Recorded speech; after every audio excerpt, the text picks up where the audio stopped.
प्रणवार्थाय शुद्धज्ञानैकमूर्तये निर्मलाय प्रशान्ताय दक्षिणामूर्तये नमः। चिद्घनाय मशेषाय वटमूलनिवासिने सच्चिदानन्दरूपाय दक्षिणामूर्तये नमः। ईश्वरो गुरुरात्मेति मूर्तिभेदविभागिने व्योमवद्व्याप्तदेहाय दक्षिणामूर्तये नमः। विघ्नेश्वराय वरदाय सुरप्रियाय लंबोदराय सकलाय जगद्धिताय नागाननाय श्रुतियज्ञविभूषिताय गौरीसुताय गणनाथ नमो नमस्ते। विघ्नार्तिनाशनपराय गणेश्वराय सर्वेश्वराय सुखदाय सुरप्रियाय विद्याददाय विकटाय च वामनाय भक्तप्रसन्नवरदाय नमो नमस्ते। ओम नमः श्री गुरुवे शिवाय। ओम नमः श्री परदेवतायै। So friends, Vande Mataram. और गुरुक्रम की साधना के क्रम में श्री विद्या सरणी की ये अगली कड़ी प्रारंभ होने जा रही है। कड़ी को प्रारंभ करने के पहले एक बार फिर आप सारे लोगों से निवेदन है कि अभी तक जिन्होंने भी वीडियो को लाइक नहीं किया है, शेयर नहीं किया है, वो इसे लाइक कर लें, शेयर कर लें। और जिन लोगों ने भी चैनल को अभी तक सब्सक्राइब नहीं किया है वो कृपया इसे अविलंब सब्सक्राइब कर लें। इस वीडियो को, इस साधना विधान को अधिक से अधिक लोगों तक पहुंचाना हमारा, आपका, सबका परम पुनीत कर्तव्य है। तो इसी के साथ अब हम लोग विषय में प्रवेश करेंगे। और पिछली कड़ी में हमने समाहार करने के बारे में चर्चा किया था और श्लोक चल रहा था, इति सकल सुविद्या ध्यानमर्थम विचार्य तदपि सकलमर्थम मंत्रलीनम विभाव्य परमनु निखिलार्थम चक्रराजे विभाव्य सुरगण मनु मंत्रैक्यात्मतां चिंतयामि। तो इसमें जो परमनु निखिलार्थम, परमनु की बात आई है, तो परमनु के बारे में थोड़ा सा चर्चा करना रह गया था। और परमनु क्या है? परमनु का मतलब मंत्र राज है। श्री यंत्र को यंत्र राज कहते हैं और श्री विद्या के मंत्र को मंत्र राज कहते हैं। क्यों?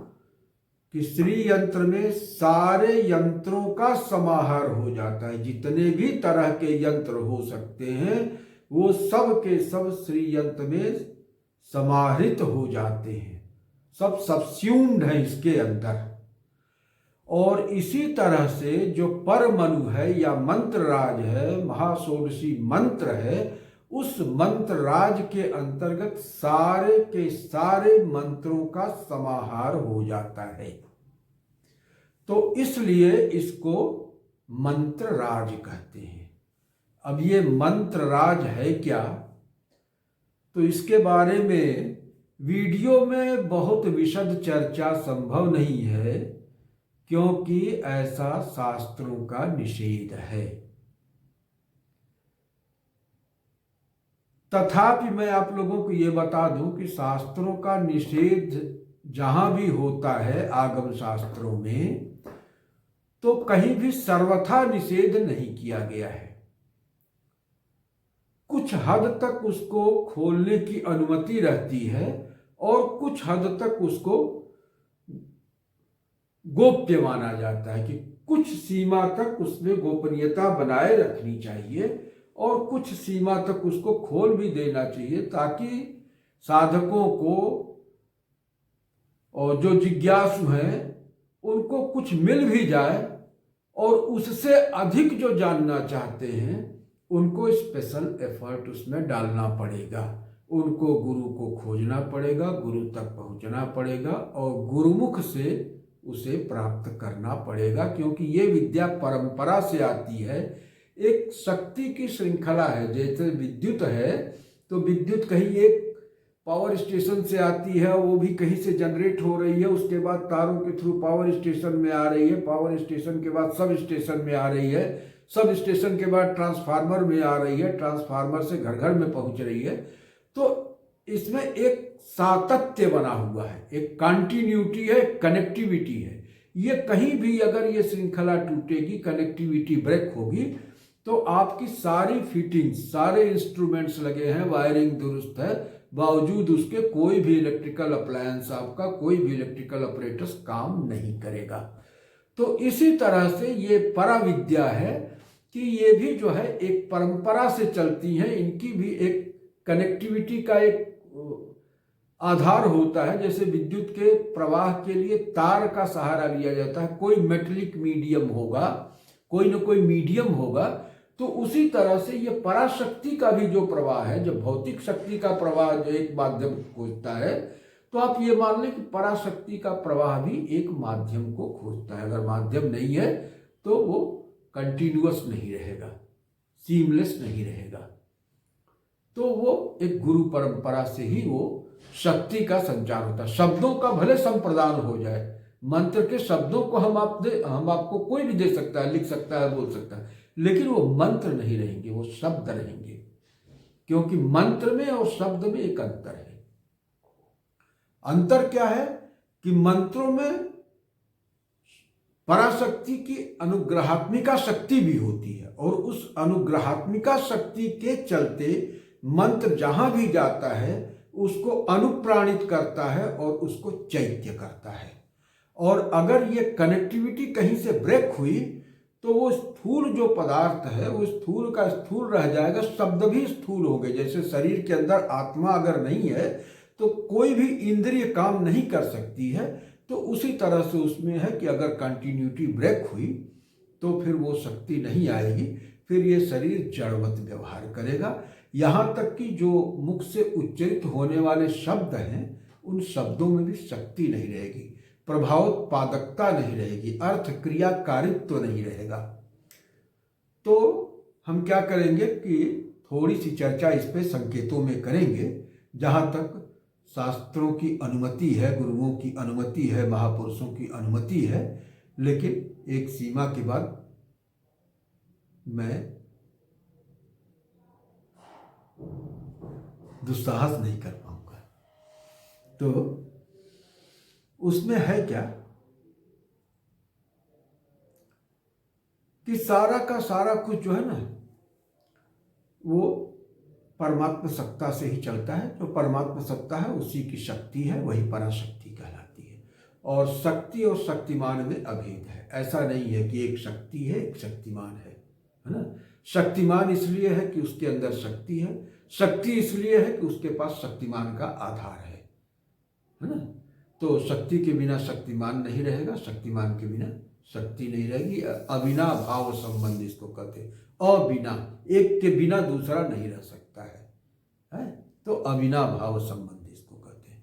तो शक्ति और शक्तिमान अपृथक है, सर्वथा अपृथक है। वाक् अर्थाविव संपृक्तौ वागर्थ प्रतिपत्तये जगतः पितरौ वंदे पार्वती परमेश्वरौ।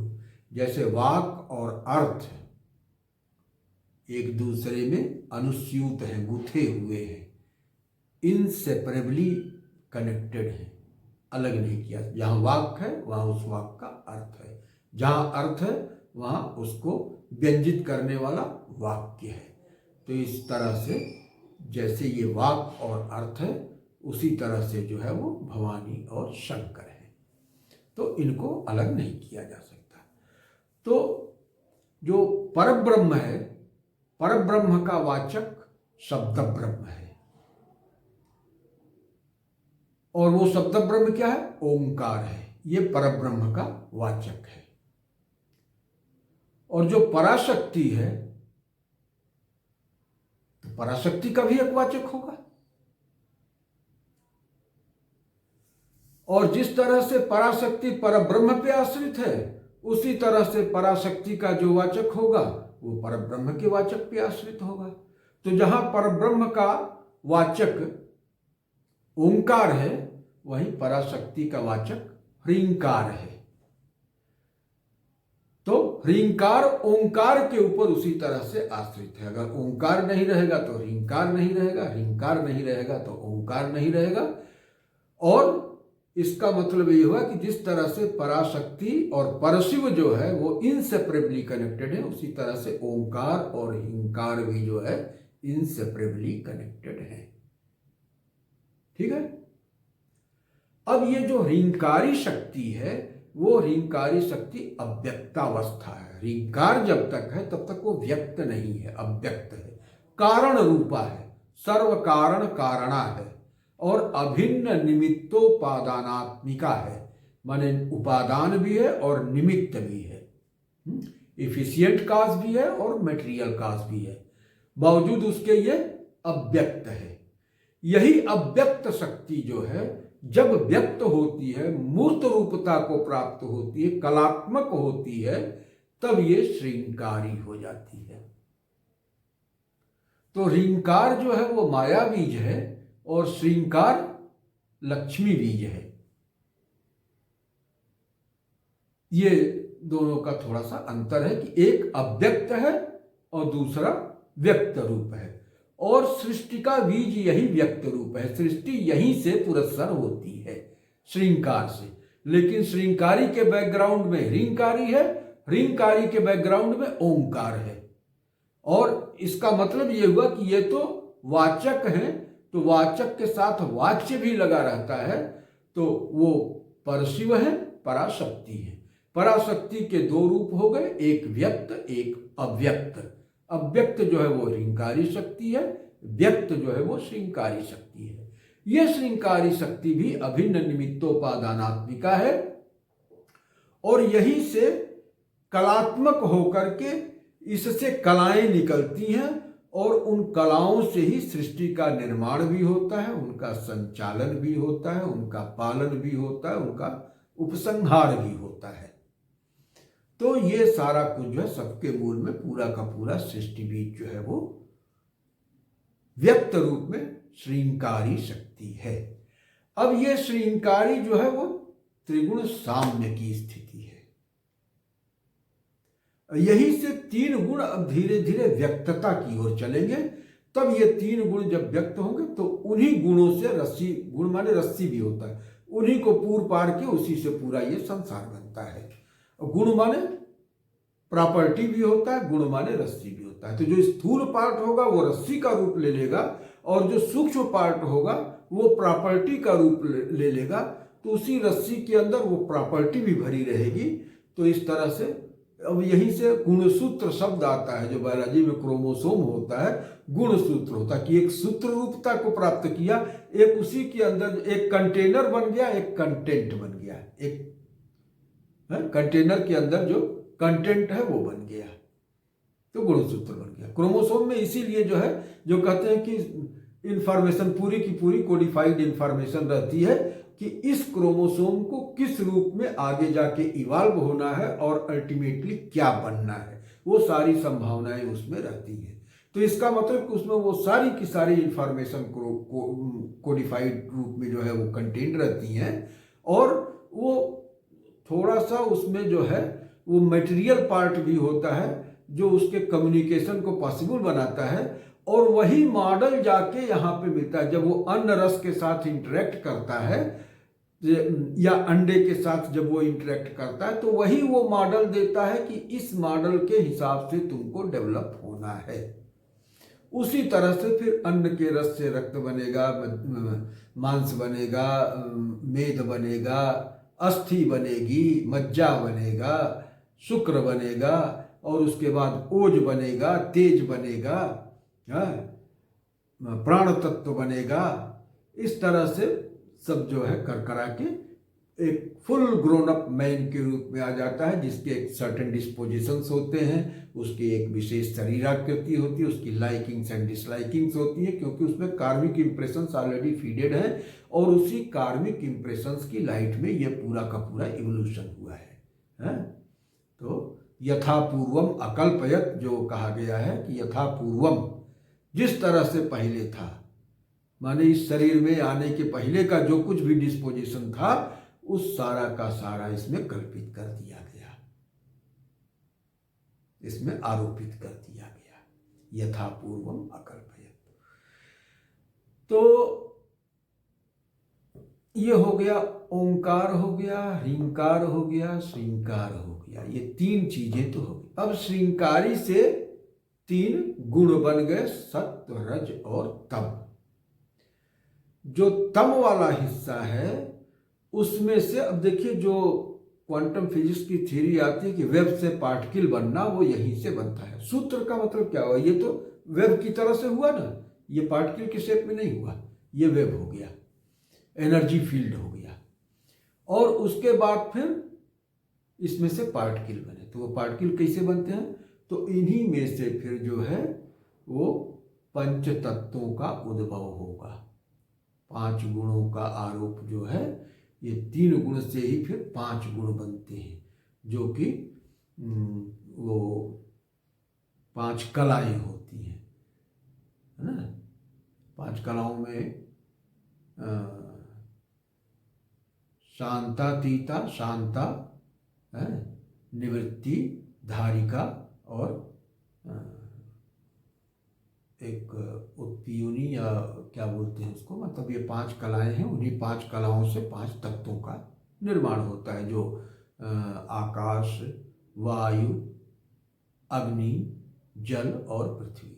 तो ये 5 तत्व हैं, और इनके मूल में 5 कलाएं हैं, और वो 5 कलाएं इसी गुणों से प्रादुर्भूत होती हैं। तो हर गुण से 5 कलाएं जो है प्रादुर्भूत होती हैं। तो जो सात्विक से हुई वो सात्विक कला होगी, जो रज से होगी वो राजसिक होगी, और जो तम से होगी वो तामसिक होगी। तो 5 इससे, 5 इससे, 5 इससे, कुल मिला के 15 कलाएं हो गई। ये 15 कलाएं ही पंचदशी हैं, और इन्हीं से सारे सृष्टि का निर्माण हुआ है। तो जो तमोगुणी 5 कलाएं हैं, उनसे जो 5 तत्व बनेंगे, उन 5 तत्वों को आपस में मिक्सिंग हो जाएगी, उनकी मिंगलिंग हो जाएगी, और उस मिंगलिंग से ठोस भौतिक आवरण तैयार होता है। मिंगलिंग का भी फार्मूला है कि वो मिंगलिंग किस अनुपात में किस तरह से होती है।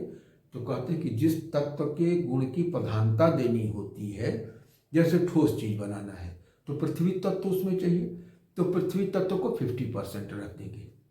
अब बचा 50%, और तत्व बचे 4, तो इसी 50% में बाकी के 4 तत्व आ जाएंगे। तो कितना हुआ? 12 चौक 48, 12.5% वो हो जाएगा। तो एक 50% हो जाएगा, रेस्ट जो है वो 12.5% हो जाएंगे। इस अनुपात में मिला दिया जाएगा। जिस तत्व का 50% अंश रहेगा, उसी तत्व के नाम से उसका नामकरण हो जाएगा कॉम्बिनेशन का, और उसी का गुण उसमें प्रधान रूप से रहेगा, लेकिन शेष के भी अंश उसमें रहेंगे 12.5%, और उसी मात्रा में उन तत्वों के गुण भी उसमें रहेंगे। तो इस तरह से ठोस आवरण का शेल जो बनती है वो बन गया, जिसको स्थूल शरीर कहते हैं, अन्नमय कोश कहते हैं, जिसमें सप्त धातुएं होती हैं। और उसके बाद फिर जो है बाकी का जो रज वाला हिस्सा है, तो रज वाले हिस्से में जो 5 तत्व आए, 5 कलाएं, 5 तत्व आए, उनसे जो है कर्मेंद्रियां और प्राण बन जाते हैं। और जो सत्व वाला हिस्सा है, उससे ज्ञानेंद्रियां और मन बुद्धि बन जाता है, बुद्धि बन जाएगी, ज्ञानेंद्रियां बन जाएंगी, अंतःकरण बन जाएगा, ऐसा माना जाता है कि उनसे अंतःकरण। अब इस सब को मिला के और वासना जिसको कहते हैं, जो आपके प्रीवियस डिस्पोजिशंस हैं, कैरेक्टरिस्टिक्स हैं, क्रेविंग्स हैं, जो इम्प्रेशंस हैं, कार्मिक इम्प्रेशंस हैं, कार्मिक बैगेज है, वही वासना है। वो वासना इसी में घोल दी जाती है, ये सूक्ष्म शरीर के अंतर्गत। तो वही आदमी की मूल प्रवृत्ति हो जाती है, जो इंट्रिंसिक नेचर कहते हैं। तो वो इंट्रिंसिक नेचर इसी वजह से होता है कि उसमें उसी के इर्द गिर्द सारा ताना बाना घूमता है। तो ये हो गया ओंकार, ह्रींकारी, श्रींकारी, और पंचदशी का भी हो गया कि ये जो पंचदश कलाएं निकलती हैं, अब इन पंचदश कलाओं को मंत्र में अलग अलग अक्षरों से जाना गया है। तो ये हो गया इनका, और इसी में कुछ और जोड़ देते हैं तो पंचदशी से षोडशी बन जाता है, कुछ और जोड़ देते हैं तो महाषोडशी बन जाता है। एक जो है वो अधिकार विद्या ललिता त्रिपुर सुंदरी का होता है। तो जो पंचदशी का मंत्र है वही अधिकार विद्या ललिता महात्रिपुर सुंदरी का मंत्र है। तो संक्षेप में ये हो गया थोड़ा सा मंत्र के बारे में, मंत्रराज की पंचदशी, षोडशी, महाषोडशी के बारे में। और इससे अधिक चर्चा जो है वो वीडियो में संभव नहीं है। अब इसके बाद जो कुछ भी होता है वो गुरु मुखैक गम्य है, माने गुरु जो है अपने इनिशिएटेड शिष्य को ही बता सकता है। जितना कुछ मैं इसमें बता गया, मुझे नहीं पता कि इतना भी बताना चाहिए था कि नहीं चाहिए था। शायद भगवती की इच्छा रही होगी तभी मैं इतना बोल पाया, वरना तुरंत जबान बंद हो जाती। तो इसलिए मैं मानता हूँ कि भगवती की इच्छा से ही मैं इतना कुछ बोल पाया हूँ। हमारे गुरुदेव की इच्छा रही होगी, उनकी आज्ञा रही होगी, तभी ये शब्द स्फुरित हो पाए हैं, वरना तो संभव ही नहीं था। ये तो इंस्ट्रूमेंट है ना, ये अपने से बोलता ही नहीं है, इसमें बोलने वाला तो कोई और है। जहाँ से कनेक्टिविटी मिली हुई है वो वहीं से स्विच ऑफ कर देगा, बात खत्म हो जाएगी। तो इन्हीं शब्दों के साथ यहीं पर रुकते हैं और फिर हम लोग आगे की चर्चा अगली वीडियो में करेंगे। ओम पूर्णमदः पूर्णमिदं पूर्णात् पूर्णमुदच्यते पूर्णस्य पूर्णमादाय पूर्णमेवावशिष्यते। ओम शांति शांति शांति।